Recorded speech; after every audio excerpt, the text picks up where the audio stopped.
So at home, nod your heads if the chalkboard is legible and in focus for you. Good, or a thumbs up works too.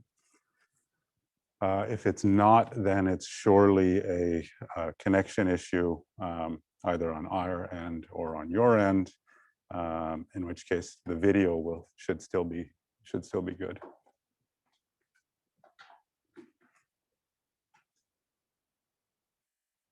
Thank you.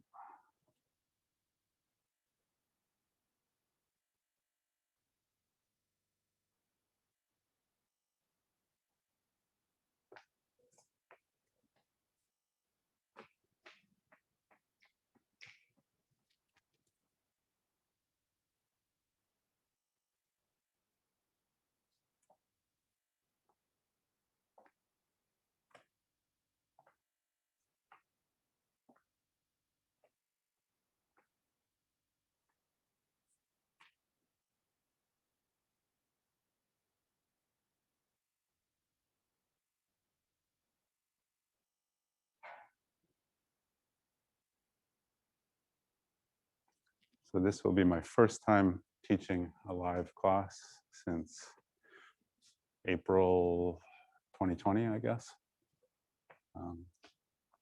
Congratulations, welcome back. It's nice to see that some of you came and made it to campus. Not everything is perfect though. I will sometimes put my glasses on and then I'll probably immediately take them off because they're fogging up. That means that I can't read that well, but we'll make do.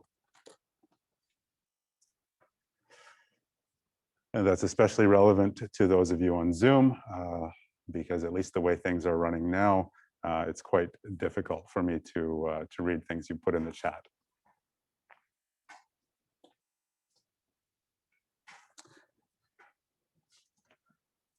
Okay, so I think we're close enough to the official start time. There's no need to delay anymore. Make sure there's no one else waiting. Oh, indeed there is.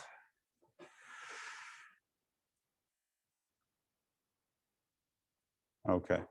So this is me. My name is Pat Morin. If you need to address me, you can just call me Pat. If you're not comfortable with that, then just avoid calling me anything. Usually you can get someone's attention without knowing their name, so that shouldn't be a problem. I'm in 5177 of the Herzberg Physics Building. I intend to be there as long as I can, from 9 until 4 roughly every day. Here's my email address. That's the best way to contact me. So that's the main stuff. Since you're here, well, at least you know how to use Carleton's system. You knew which room to go to, or you found the web page for this course. Those of you on Zoom definitely found the web page for this course because there's no other way to get there.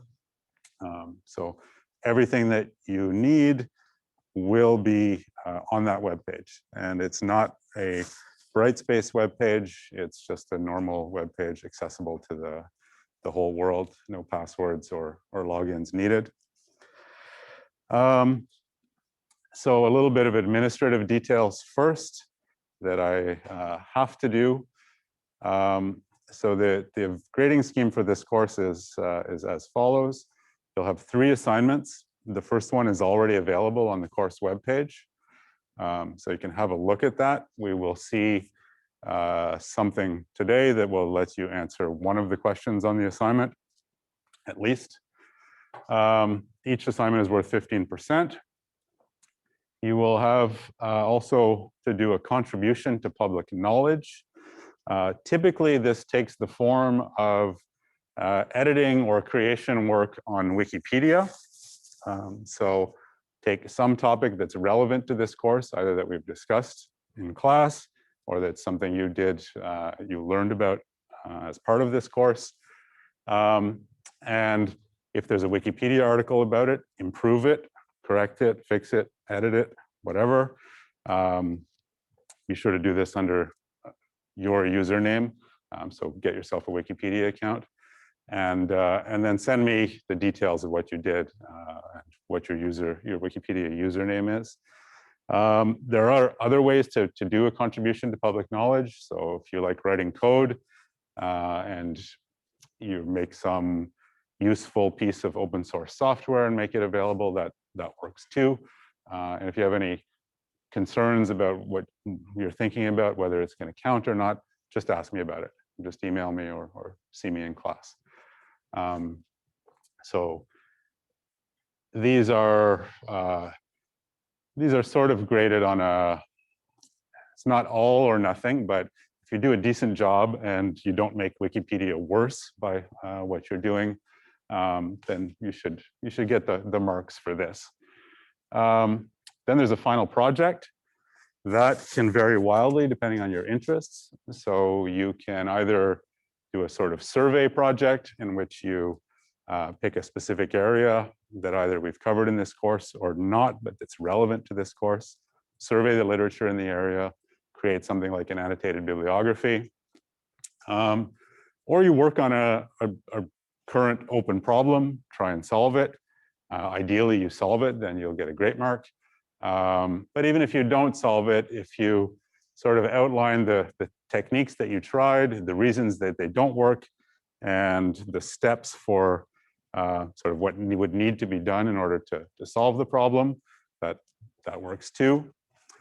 Or you can do an experimental final project where you do something like either an experimental evaluation of several different data structures for the same problem to see which one works best, or you take a deep dive into one particular data structure for an important problem and do some algorithms engineering on it. So one that doesn't already have a great implementation available, and you implement the standard data structure, but work on all the tricks that you can to make it as truly fast as possible.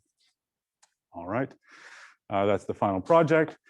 And then there's this participation mark, which at the best of times is actually difficult to grade.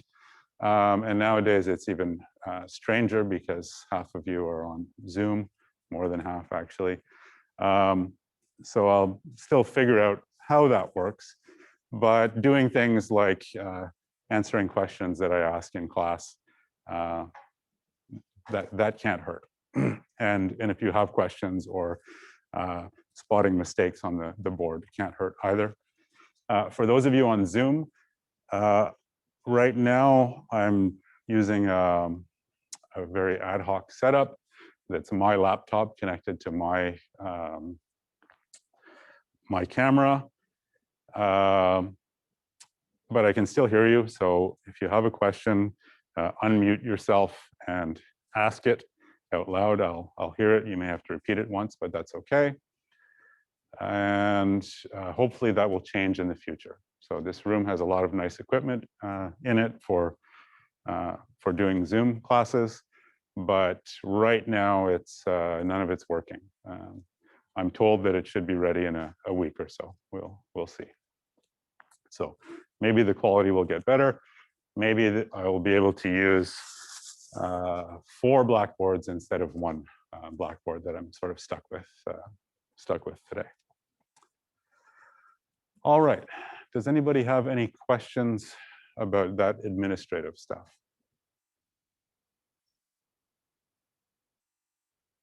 Okay, good. Any administrative detail that you would like to know about that I've missed?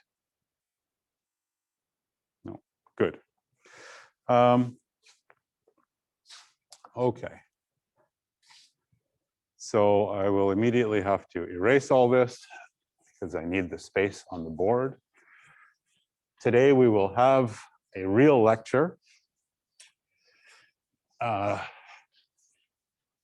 we'll jump right in and start learning right away. And what I want to talk about today, or build up to, if you go to the course webpage, you'll actually see there's a week-by-week outline. We're going to look at records so-called records. We're going to look at random binary search trees. And a related structure called a treep. And related to all of those things is the quicksort algorithm that most of you have probably seen by now. Okay.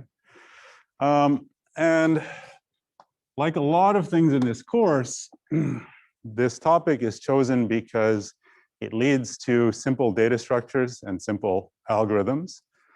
And by simple, I mean it's simple to understand how they work, and usually simple to implement. The drawback is sometimes it takes a bit of work and a bit of mathematical background to really understand why they work efficiently. Okay. And like many things that are really simple, these rely on randomization. So we will have to do some very small probability. Okay. So I'm not going to go back and review everything from probability theory, but I'll just remind you, or maybe you'll be seeing this for the first time, in which case you can do some background reading. I'll just remind you about random variables.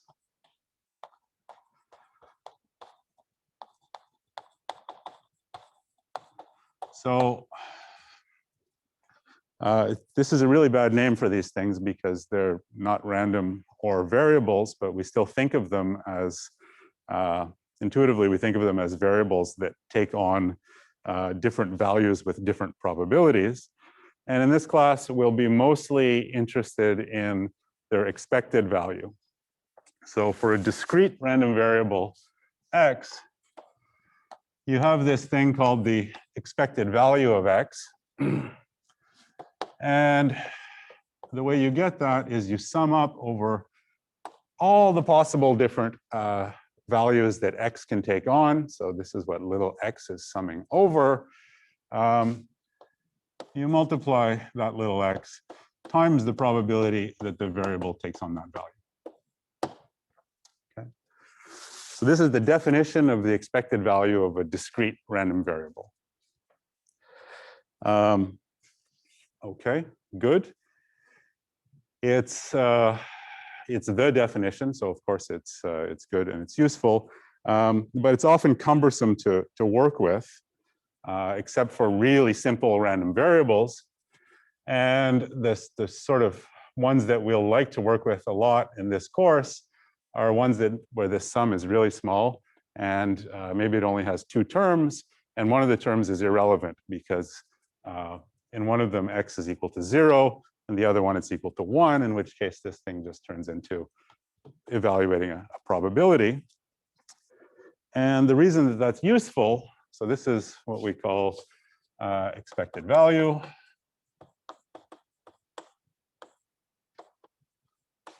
Or sometimes it's expectation. And sometimes it's called the mean. I'll use the term expected value. But there's a really useful property of random variables is that if I take two random variables, x and y, and I add them together, if I want to know the expected value of that thing, then that's just the sum of the two expected values. Okay.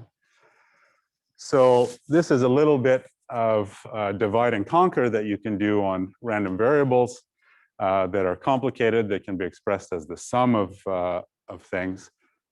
You can break them up this way into simpler things. And of course, this generalizes. So if I have a whole bunch of random variables, let's say x1 to xn, and I ask you about what's the expected value of their sum, then that is equal to the sum of their expected values.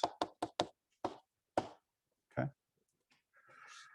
Really important and useful property. It's called linearity of expectation.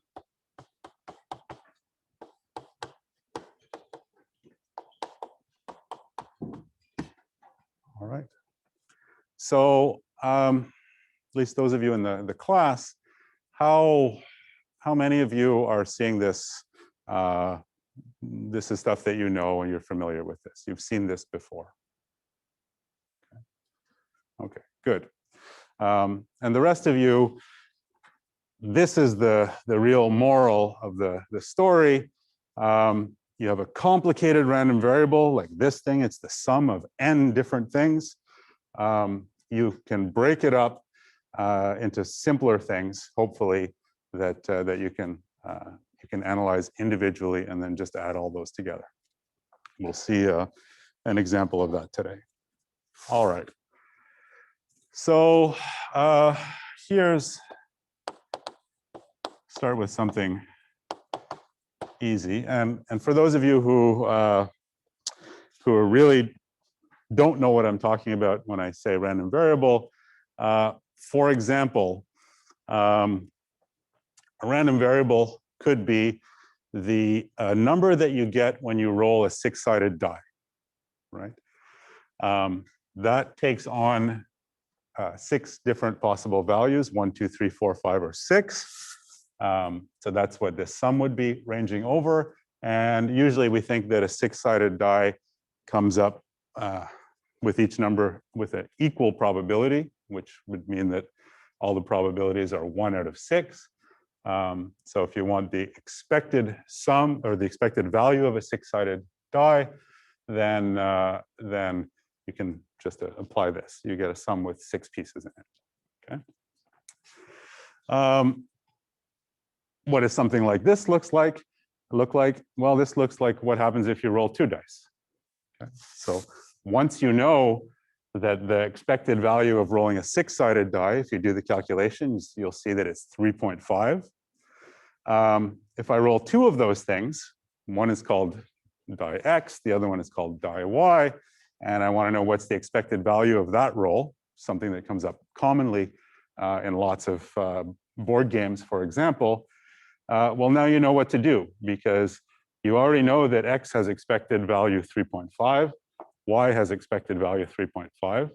So you use this thing and you add 3.5 plus 3.5 and get 7. And you see that that's already a major savings. This is a thing that had 6 terms in it. If you try and apply this formula to, well, what's happening in with 6-sided dice, 2 of them, well, one of 2 things happens. Either you get 11 terms, but they all have different probabilities, or if you're a bit cleverer, you get 36 terms. They all have the same probability, but there's different numbers in there. So it's certainly much easier to do this. And what's happening here, well, just take 10 or 20 dice. So let's say it's 10 dice, so n is 10. You roll them and you want to know what the sum is. Well, it's going to be, there's going to be 10 terms here, and each one is going to be 3.5, so 35. Okay. All right, but let's look at something else. Call it find max. So let's say you write a function for finding the maximum value in a list or an array of n numbers, a1 through an. So it's the kind of thing you give as a first-year programming exercise. And a standard sort of solution is something like you say, well, I'll use a variable to keep track of the current maximum and initialize it with something silly like minus infinity. So I don't accidentally, well, that does 2 things. If n is 0, then I'll get the answer minus infinity, which is some clue that you asked me a question that didn't make sense, because the max isn't defined otherwise.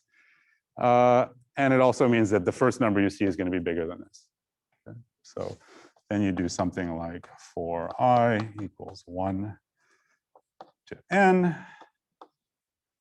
And if AI is bigger than the current value of the maximum, then you set the current maximum to the value of AI. And finally, at the end of all this, you return the value M. Okay. And just so we have a consistent example, let's look at maybe this.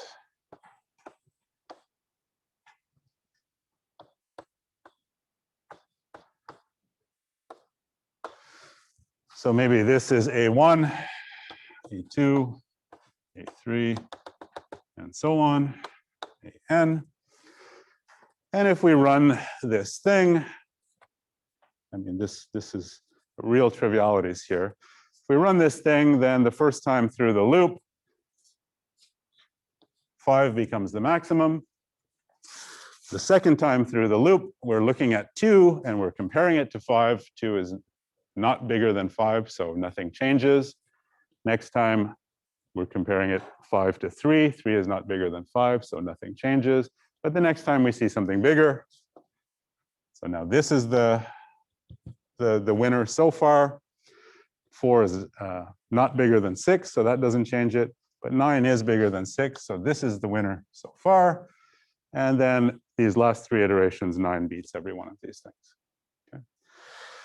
So, you know, if you want to get really detailed about this code and you want to know how fast is it, well, there's not that much variation. This runs exactly once. This line for loop iterates exactly n times.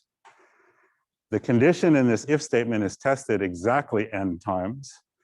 And the only thing that's sort of variable is this thing here.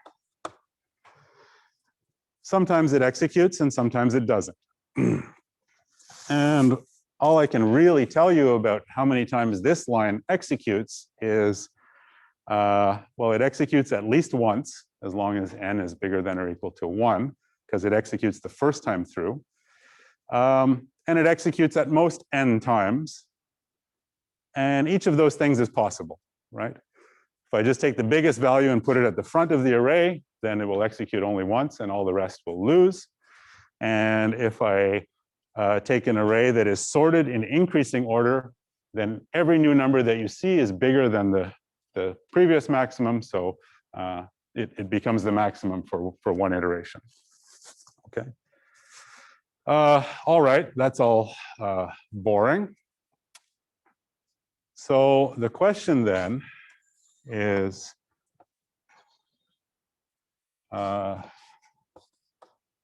what if A1 through AN is a random permutation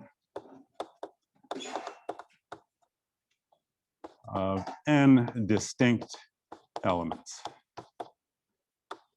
or values? Okay. And just to be concrete, it doesn't really matter what those values are as long as they're all different. So to make life easy, instead of saying n distinct values, let's specify that they're just the integers 1 through n, just like I did here. These are the integers 1 through 9. Okay. All right. Well, then I already said it depends what permutation you get, how many times this executes. Now, permutations, you may or may not remember, there's lots of them for n elements. In particular, for n elements, there are n factorial different permutations.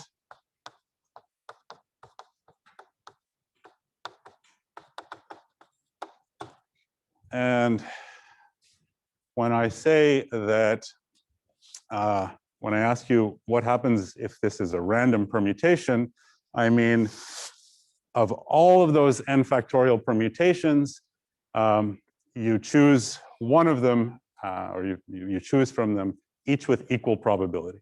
So the probability of any one of those permutations coming up is 1 over n factorial.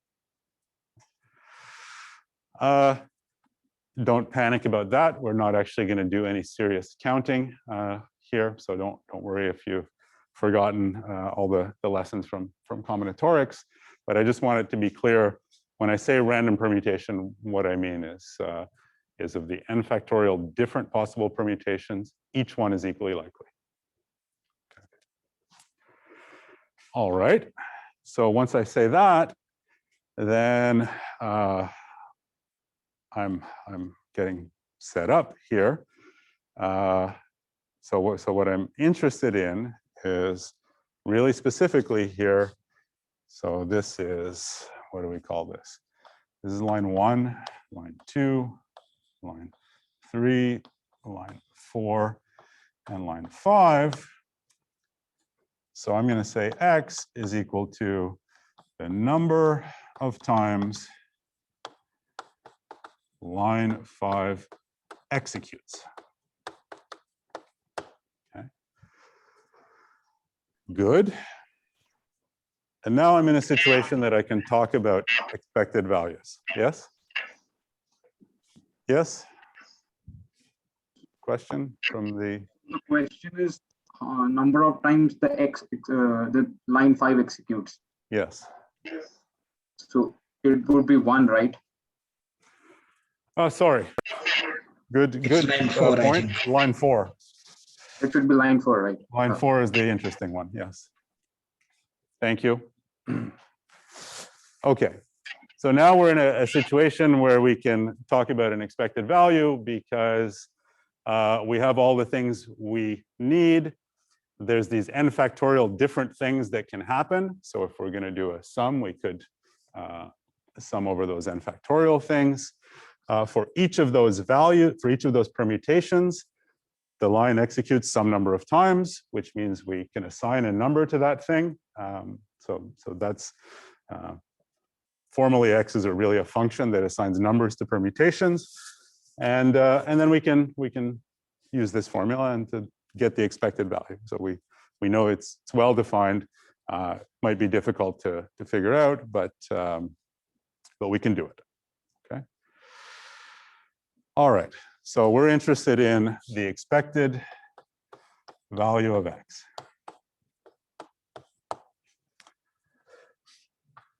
All right. And that looks hard. It looks hard because if I just try and use this definition, then I'm either going to have a sum with n factorial terms, which is going to be tough to deal with even when n is bigger than 6. Or it'll be a sum with fewer terms because we know that it's only that the answer is somewhere between 1 and n. So then it would only have n terms. But these probabilities are going to be hard to compute for each term. Like, how many permutations are there that have this line execute exactly 4 times? That's a counting problem by itself. And you have to solve that for 4, 5, 6, 7, 8, and so on. So that's going to be hard if we try and use this. Yep. So for this problem, the width likes the expected value. The number of execution time. Yeah. So well, so there's 2 ways to do it. So the way that it's written here, the most natural thing is to say, what is the probability that the line executes 1 time? Okay. And for that, then you have to know how many of those n factorial permutations are there in which the maximum is the first value, because that's the only time that it executes only once. And then you could say, okay, the next one is what's the probability that the line executes exactly twice? That's already more difficult. And what's the probability that it executes exactly 3 times? So in general, we're going to stay away from using this. We're going to avoid it as much as possible, unless these are really simple random variables. All right. Okay. Good.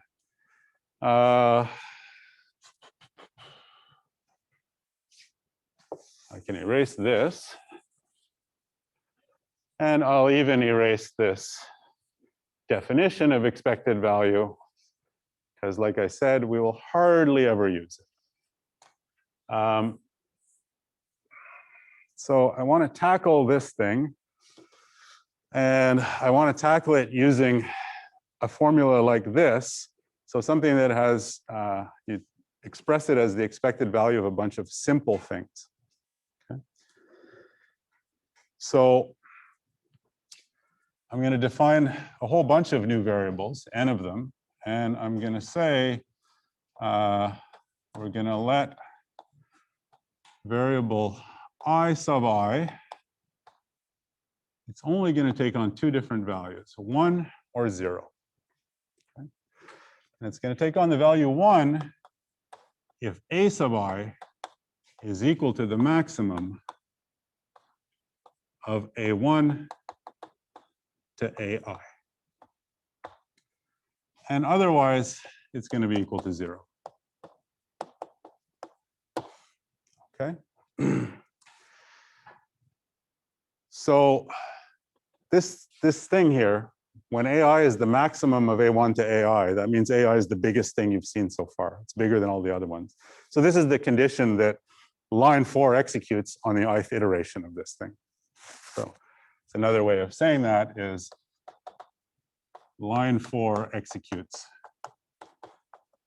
in iteration I. All right, well, that's good, because the random variable we want to study is x, which is the number of times that line 4 executes in total. So that means that x is actually equal to the sum I equals 1 to n of I sub I. If I count how many times this line executes, that's just exactly the number of times. Well, I mean, it's exactly the number of times it executes. That's during those n iterations. How many of them? How many times does it execute? And so each of those times it executes, this thing contributes a 1 to the sum, and if it doesn't execute, it contributes a 0. So these two things are exactly the same thing. Well, since they're exactly the same thing, their expected values are the same thing. There's nothing magic about that. It's nothing special. And well, now we've got what we want. A complicated looking object that's the sum of simple things. So we'll use this.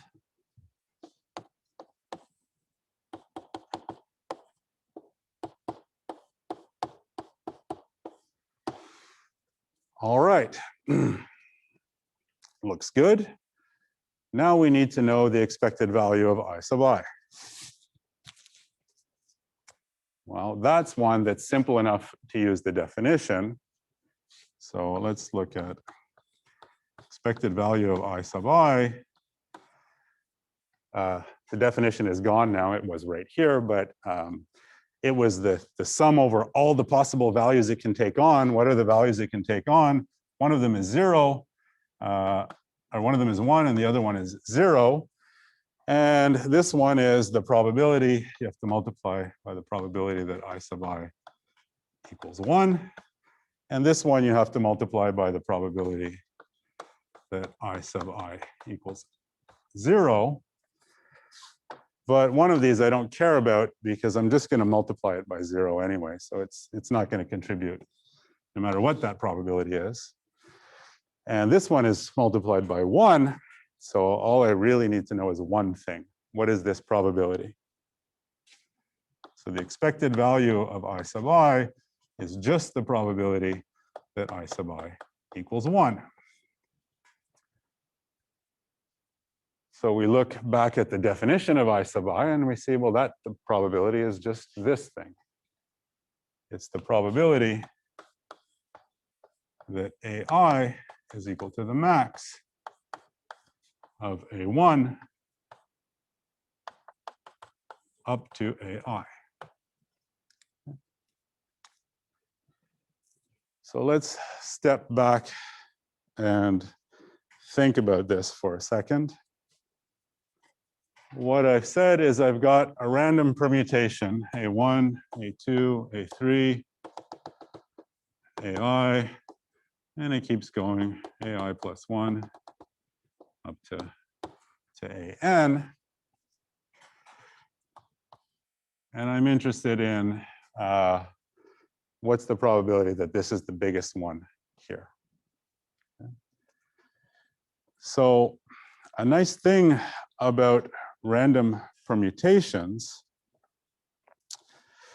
is that if I look, for instance, just at the first I elements, then what I'm seeing is also a random permutation of those particular elements, those particular values. Okay? So there are some values here. Don't know what they are. They could be any of these numbers. But whatever permutation these ones take on could be any one of the I factorial possible permutations. But more importantly, one of these numbers, A1 through AI, is the maximum of this set of numbers. So that maximum, it could be here, or it could be here, or it could be here, so on. But it has no particular bias to being in any one of those locations, right? Could be the first thing, could be the second thing, could be the third thing, could be the I thing, but it has no particular bias. So it's actually equally likely to be in any of those I locations. And we're interested in it, when is it right here? So that's just one of the I possible locations. So the probability that the maximum of these things ends up at the end is just 1 over I. Okay. So the probability that AI is the max of A1 through AI is just 1 over I. Pat? Yep. I think you forgot a bracket at the end of the probability formula at the bottom right. Yes. Yeah. Let me make this big to make them easier to match. Okay, good. So here we are. We figured out this expected value. The calculation is right there. So that's just the sum. I equals 1 to n of 1 over I. And has anybody seen this before? Yeah. So it has a name. It's called the nth harmonic number. So it's so common and so important, and it comes up so much that it has a name and a notation. It's h sub n. This is the nth harmonic number.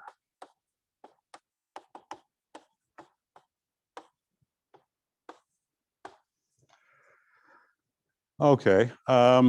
And so you might say, well, that's still not satisfactory, because all you did was take some expected value you wanted, and you said, well, it's equal to some sum. Okay. But it's a common sum. It's one we know a lot about. So you can almost think of this as a closed form. I mean, it's common enough that it has a notation for it. And one of the things we know about it is that it's a sandwich. It's almost the natural logarithm of n. So the nth harmonic number is sandwiched between the natural logarithm of n plus 1 and the natural logarithm of n. And these are actually strict, but I'll just leave them there. Okay. So this is, this is one of those log n's, with log being the natural logarithm in this case. This, you've probably seen a picture of the proof of this. It's got some rectangular bars and the curve 1 over x over them, and you use the fact that the integral from 1 to n of 1 over x is equal to the natural logarithm of n. Okay, good. So there's the answer. The expected value of x, the expected number of times a line 4 executes, is equal to the nth harmonic number. Questions so far?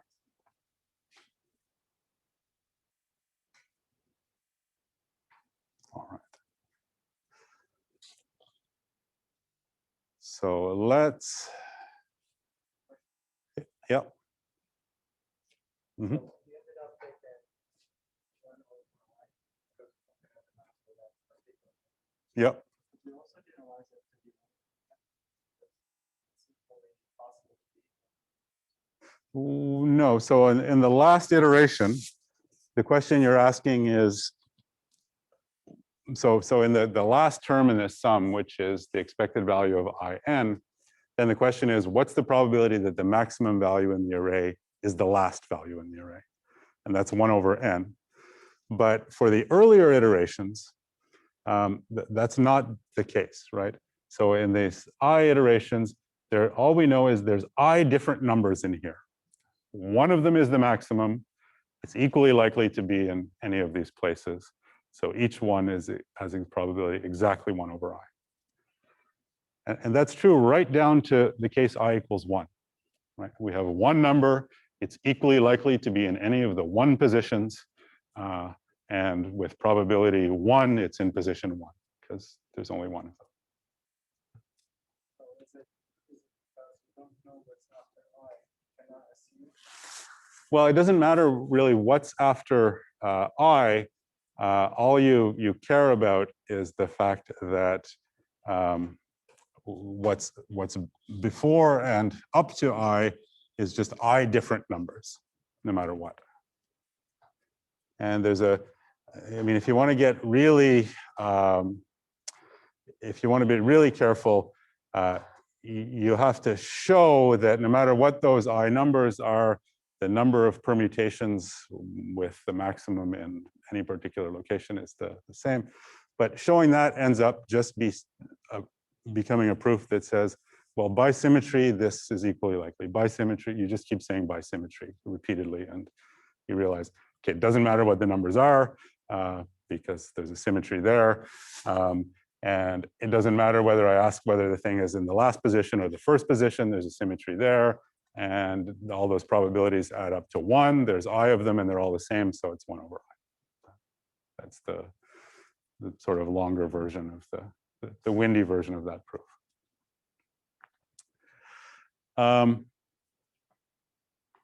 Okay, good. All right, but what does this have to do with data structures? So first, just a couple of names. These things here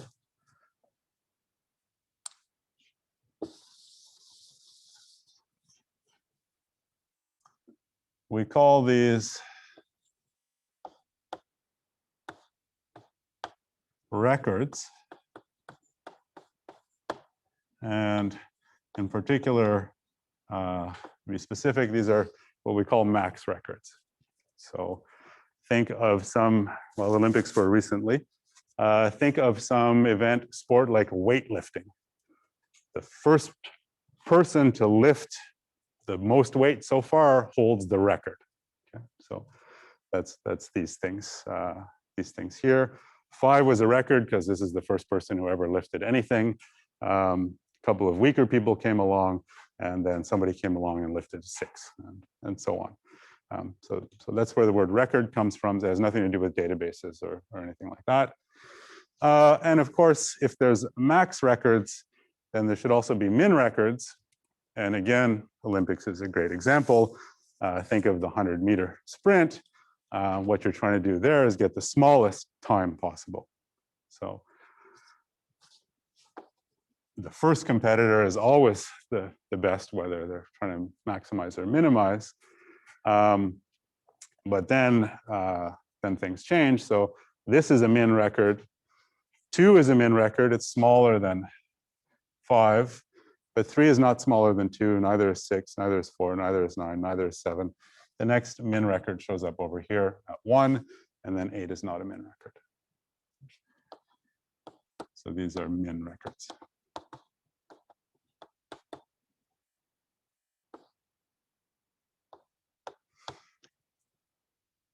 And you see that you can have exactly, you always have exactly one thing. The first thing is both a minimum and a maximum, but after that they split.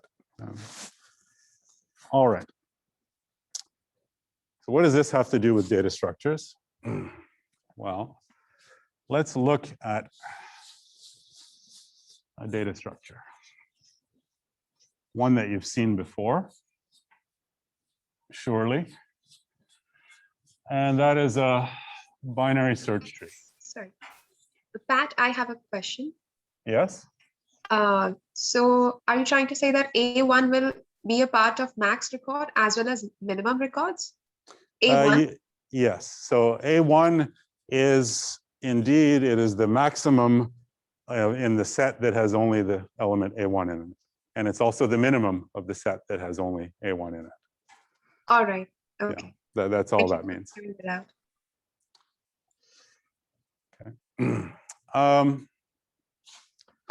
So binary search trees, I think probably all of you have seen them before.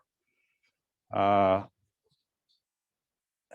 you may not remember all the fine details of things like particular balanced binary search trees. But one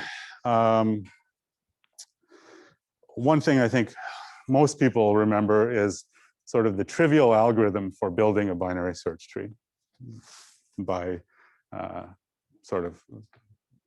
by repeated insertion. So this is, let's build it by inserting these elements, not trying to rebalance or anything. So we start with an empty binary search tree. So it's a tree that has no nodes. And then we insert 5. So that creates a node, which is 5 here at the root. And let me copy this sequence down.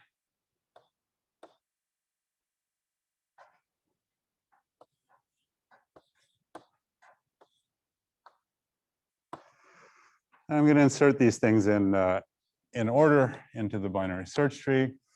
So next I want to insert 2. So the way insertion works is you start at the root and you search for the thing that you're inserting, and eventually you fall out of the tree, or you find it, in which case there's nothing to do, it's already there. In this case, they're all different, so we'll fall out of the tree, and then where you fell out is where you insert it. So if I compare 2 to 5, right, binary search, this thing has 2 children, or in general, it can have up to 2 children. And in this case, 2 is smaller than 5. So if it's anywhere, it would be in the left subtree. But there you just fell out of the tree, which means it's time to insert 2.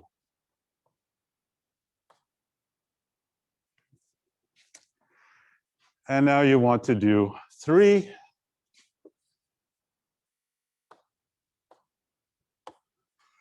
Now you want to do 3, so you follow the same procedure. 5 is smaller than 3, so you go left. 5 is bigger than 2, so you go right. But now you fell out of the tree, so it's time to insert 3. Next up is 6. Well, 6 is immediately, it's bigger than 5, and you immediately fall out of the tree, so you insert 6.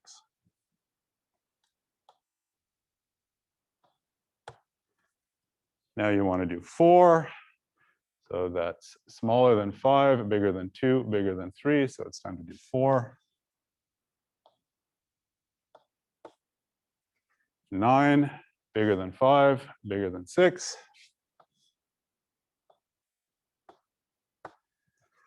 7, bigger than 5, bigger than 6, but smaller than 9. 1 takes you all the way over here. You fall out immediately as the left child of 2. And then finally 8 comes along, which is bigger than 5, bigger than 6, smaller than 9, bigger than 7. You get 8. Okay. So there's the very ugly looking search tree that you get. And it's deliberately drawn in an ugly way so that we can remember just by looking at the vertical position of 2 nodes, which one was inserted first. So this doesn't represent what we typically think of as the height of the tree, which is the length of the longest path. This Sorry, picture but- has height n. Yeah. Why the 80s children of 7 instead of 9? Yeah, so it's bigger than 5, it's bigger than 6, but it's smaller than 9, and it's bigger than 7. Yeah, thank you. All right, good. So, so that's the binary search tree that you get from this sequence.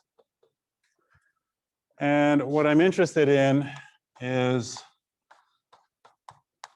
a random binary search tree.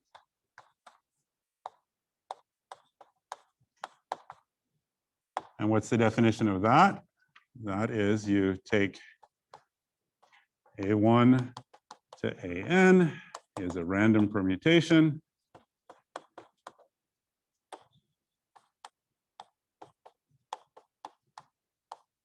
of, I'm going to just say 1 to n, but just take any n distinct elements.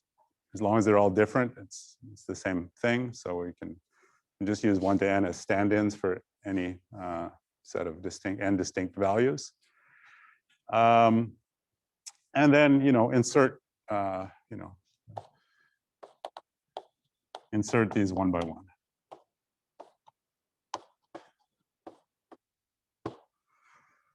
Just like I've done here. So that object is what we call a random binary search tree.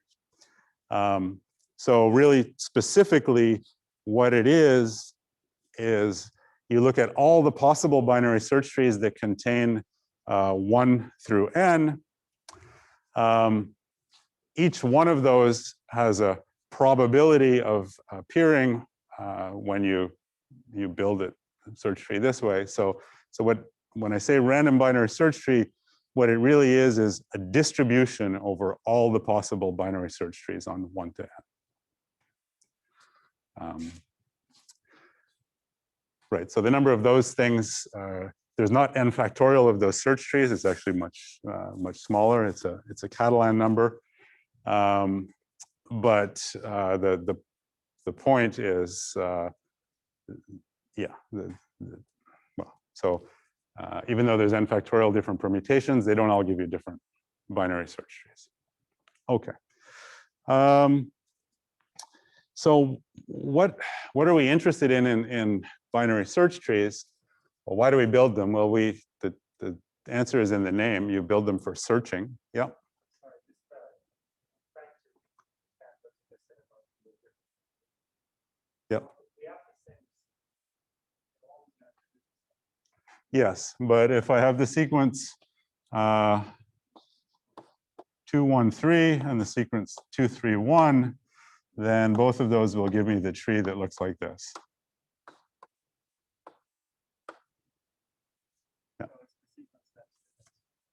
Yeah, 2 different sequences give the same tree. And this is a nice example because it shows how can I get this tree, for example, which looks like a bad tree compared to this tree. Well, there's only one way to get this tree. It's only one sequence. So already here you see that the good tree is twice as likely as the bad tree in this case. And ultimately, that's going to work in our favor. Yeah, so why do we like binary search trees? Well, we use them for searching. So we're interested in questions like, okay, what happens if I search for something? How long is it going to take me? So for example, if I search for, let's say in this case, 4.5, so it's more It's a little bit easier to understand searching for something that's not in the tree than something that is in the tree. And in some sense, it's worse if it's not in the tree, because that means you have to keep going until you fall out of the tree. So 4.5, we start up here. It is smaller than 5. So we have to go left, but it's bigger than 2, and it's bigger than 3, and it's bigger than 4, and then we're done. Okay.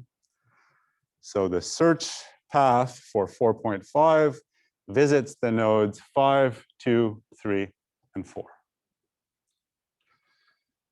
So if we look back at this sequence, let's highlight those.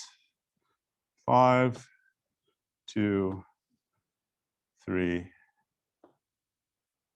and 4. Those are the nodes that it visits.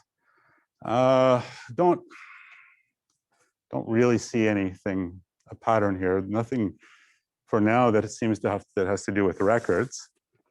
At least not records in the whole sequence. But let's look at sort of what's happening over time. So imagine that I was, well, like here, I'm growing the tree a little bit, and as I'm growing it, I'll search for 4.5. Okay. So initially, I have a completely empty tree with nothing in it before I inserted anything. So at that point, if you say, in some sense, where is 4.5, it could be anywhere. So the way to think of it is, I don't really have any upper bound or any lower bound on 4.5, because I haven't actually even compared it to anything. Okay. But then we look at the tree that contains just 5. So when I search in there for 4.5, I see that it's smaller than 5. And so what I get then is an upper bound of 5. And so what I know is that the thing that I'm searching for is somewhere in this range. It's not bigger than 5. That's all I know. Next up, I do a comparison with 2. And then I learn a lot. I learn that the thing I'm searching for is in between 2 and 5. So I narrowed it down to this interval. Next up is 3. So, and let's remember, for our own sake, where 4.5 is. It's there. Okay. Next comes 3. Well, 3 narrows it down further. Now we know it's in this interval between 3 and 5. Next up is 4, which narrows it down further still. Sorry, next up, before 4, next up is 6. So 6 is over here. 6 doesn't help us at all. It doesn't tell us anything new. Okay. Next up is 4, which narrows it down to this interval. Then after 4 comes 9. That doesn't tell us anything new. Then 7, that also doesn't tell us anything new. Then 8, that also doesn't tell us anything new. So after this whole process is done, we've, well, we know that it's between 4 and 5, basically. And what are the nodes that we visited? 2, 3. If we look at this, it's 5, 2, 3, and 4, these things that I've drawn here. And well, what's happening? So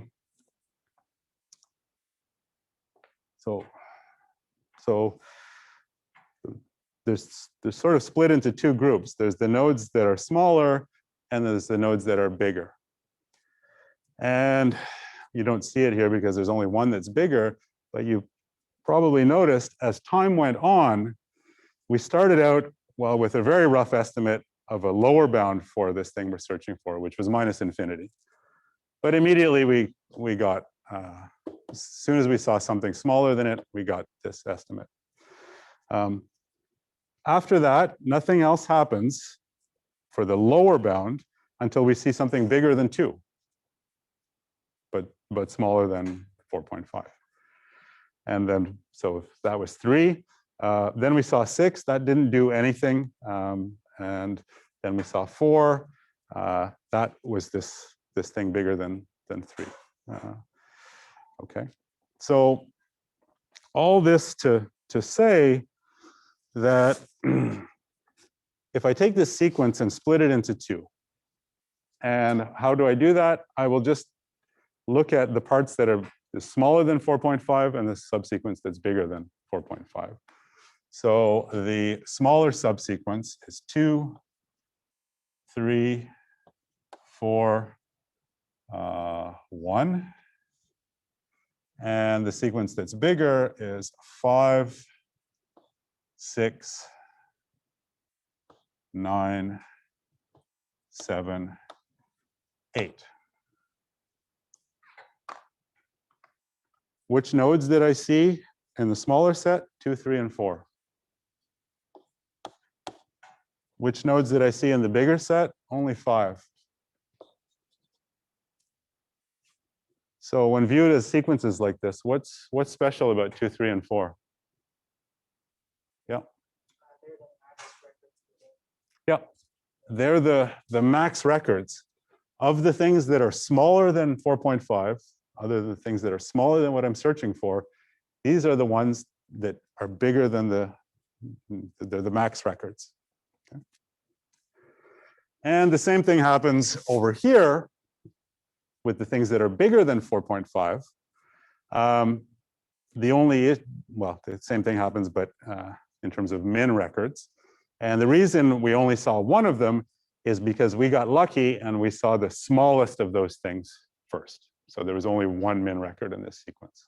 So nothing was ever going to come in between 4.5 and 5 once we've seen 5. Okay. Now, wait a minute. This seems like we've just learned a lot here. So we defined this random binary search tree in terms of a random permutation. And then I wanted to know, well, what's the search path for 4.5 look like? In particular, how long is it? And I just explained to you that I can get that by taking this permutation and splitting it into the stuff that is smaller and the stuff that's bigger, counting the number of max records in the smaller stuff and counting the number of min records in the bigger stuff. But again, when I take a random permutation and split it this way, in a way that's independent of the permutation, then this thing is a random permutation of the things that happen to be smaller than what I'm searching for. And this thing is a random permutation of the things that happen to be bigger than what I'm searching for. And I understand everything about, well, I understand the expected number of records in a random permutation. Okay. So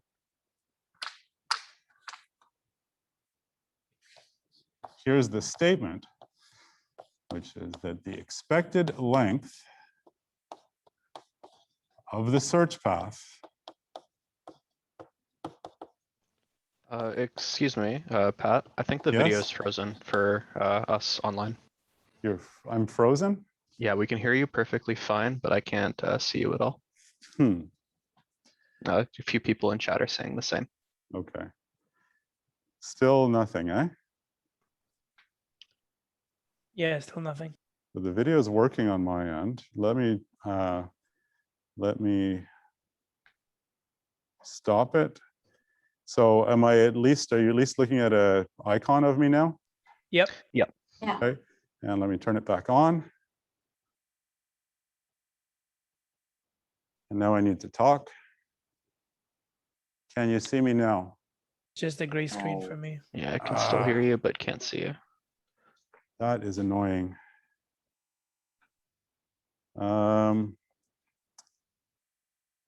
That's annoying because I mean, I see myself, but that's not helpful for you guys.